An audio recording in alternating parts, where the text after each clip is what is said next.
Hello guys, here we provide you audio dictation in original voice of Dr. G.D. Wist at a speed of 100 word per minute. If you want more these type dictations at a different speed of all books, Hindi or English, then subscribe, like, share or comments also on my channel, and lot of thanks of any kind of suggestion. Now ready?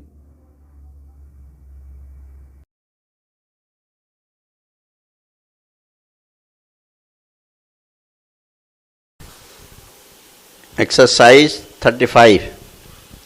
So, except in very serious cases of fraud, we cannot use this. So, I have amended that provision, and the normal provisions under the CRPC will apply as far as bail is concerned. Now, the provisions are being amended were referred to by Sri Rahman Khan, or a company seal has also now started becoming almost a relic as far as global laws are concerned. So, our law is being brought to this level. The third amendment relates to deposits. If there is a prohibition in accepting deposits, and if company violates that and still accepts deposits, a provision was enacted, but punishment for violation was forgotten to put in. So that gap has to be filled up by virtue of an amendment. The next provision is with regard to inspection of records of companies. Now, AGM resolutions are meant for public display, but board resolutions are not. A board resolution of a company may actually contain confidential things.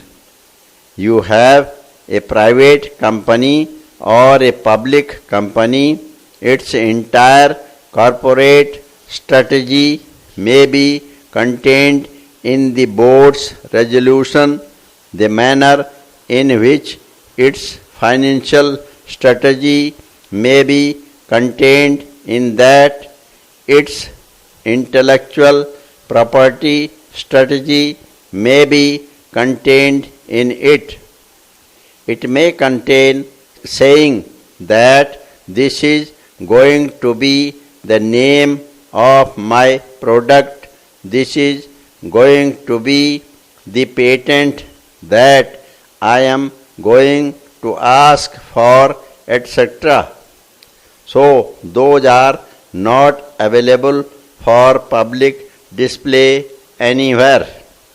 So, this act obliterated the distinction between a board resolution and an AGM resolution.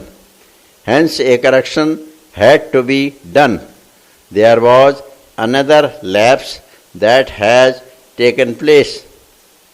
There was a provision for setting up of past losses and depreciation before declaring dividend. If you have accumulated losses, first you account for those accumulated losses, and only then the shareholders get dividend. Now this provision was put under the rules without putting it in the act. So the gap as far as drafting is concerned has to be rectified. Similarly, there is a transferring equity shares for which unclaimed dividend has to be transferred to the investor education fund. Now, the rule is that for 7 years, if dividend is not claimed, then that is to be transferred. Now, there was a drafting error into this, that even if it is not claimed for 1 year, there was a little ambiguous drafting which has to be corrected.